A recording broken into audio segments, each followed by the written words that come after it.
So today I was browsing online when I stumbled across a Wikipedia article titled List of Music Considered the Worst, which obviously intrigued me. Not only can it be fun to watch or listen to something very bad, but I was interested in how there was a Wikipedia page for it. I know the stereotype about Wikipedia is that everybody can change it or whatever, but really how often have you used Wikipedia to give you a definitive answer on something?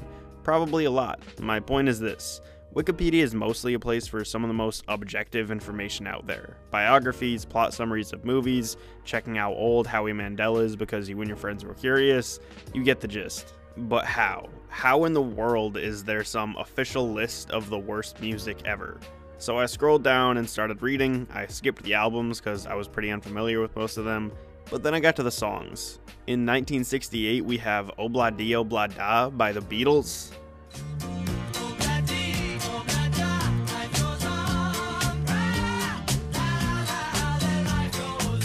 I've honestly never understood the hate with this song in general. I know John Lennon and George Harrison didn't like it, and hey, the Beatles had a lot of drama, so it makes sense that they won't always love the songs that one another write, but come on, there are even plenty of Beatles songs that are worse than this one.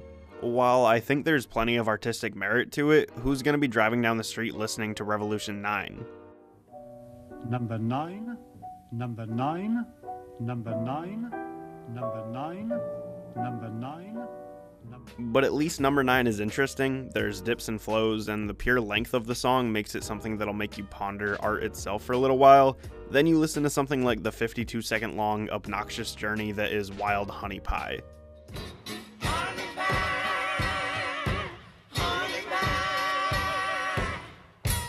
While it's pretty vapid and the lyrics don't seem to mean much of anything at all, Obla Di Obla Da is a cute, catchy, enjoyable song about life, and while it's obviously not Yesterday or Let It Be, remember that it's still the Beatles. How is a harmless, peaceful, simple little song made by one of the greatest bands of all time supposedly one of the worst songs ever?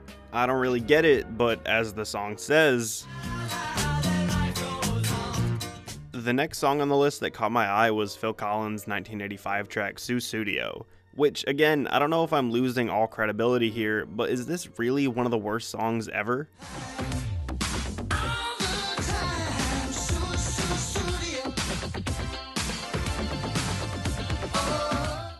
It's a song based around improvisation. Again, like before, it's lyrically kind of a bunch of nonsense, but there's a killer horn section in there. Phil Collins has a good singing voice, and yeah, maybe my obsession with dumb, fun songs from the 80s is shining through, or maybe it's my love of American Psycho and Patrick Bateman, but is this song really that bad? There are some excerpts of reviews, and I just can't believe my eyes. Critic Michael Saunders of the Sun Sentinel called Sussudio the worst song of the rock era, and described it as indefensibly stupid.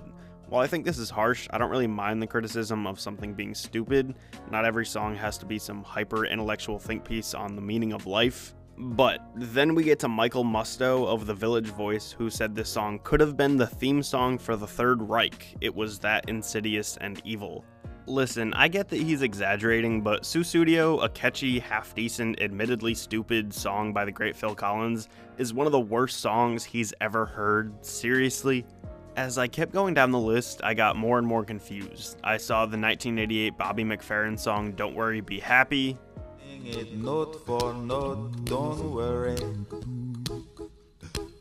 be happy. Again, it fits the same pattern. It's a little cheesy, corny, whatever, but seriously, one of the worst songs ever made. A song that caused Blender magazine to write, "It's difficult to think of a song more likely to plunge you into suicidal despondency than this." I don't even know what to say. And when I saw Ice Ice Baby, I said to myself, yeah, that song's pretty bad. Alright, stop, collaborate and listen. Ice is back with my brand new invention. When I saw Barbie Girl by Aqua, I could admit that it's annoying. I'm a Barbie girl in the Barbie world.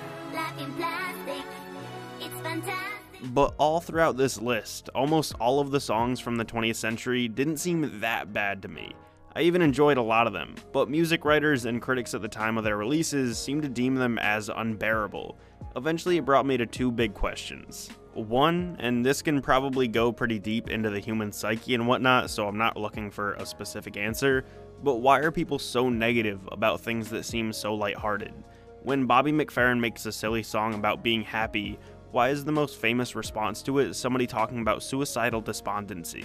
Why are we celebrating the guy who called Sussudio the theme song for the Third Reich? I've listened to Sussudio 4 or 5 times while I'm making this video, and I'm having a hard time finding what's so evil and insidious about it.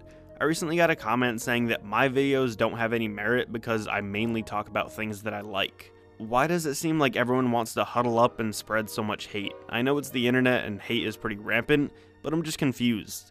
I'm not saying that negative critical analysis should be outlawed or something. I'm even subscribed to a few channels that are mainly negative opinions, but it just seems so strange to me that people listen to Obla Di Obla Da and immediately think, yeah, this is one of the worst songs of all time. When I try to think about what could be the answer here, the thing I keep coming back to is the fact that art matters. The quality of whatever medium you're passionate about, whether it be music, film, etc., will often lead you to feel something very strongly. Music critics care very deeply about music, so if they see a great band like the Beatles, and the critic thinks that they're taking the medium of music down a notch by releasing Obla Di Obla Da, maybe they have a right to be so upset. This leads me to my next question. Has bad music gotten worse over time? I listen to Obla Di Obla Da and think, a cute dumb song, and I move on. I'm not shaken to my core thinking that music is over because Paul McCartney wanted to sing a silly chorus. I listen to Sussudio and Don't Worry Be Happy, and I bop my head back and forth because I genuinely like those songs. But as the list went on, getting closer and closer to 2018, I started to understand the criticism more and more. In 2011, we got 2 of the worst pop songs I've ever heard. Rebecca Black's Friday seemed to make the world stop and start rotating backwards when it got released. And I take,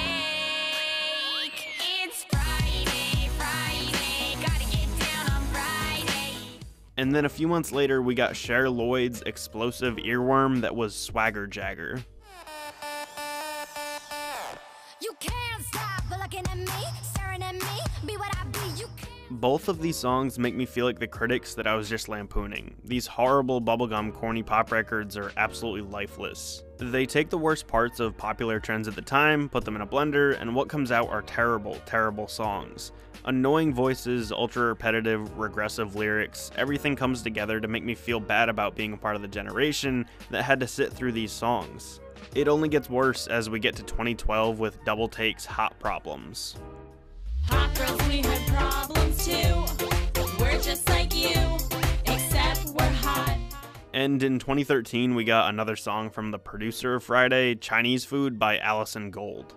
I love Chinese food, you know that it's true. So answer me this question. These songs are considerably worse than the ones from decades ago, right? It can't just be some sort of generational thing of, oh, everybody hates a few songs from their time. No.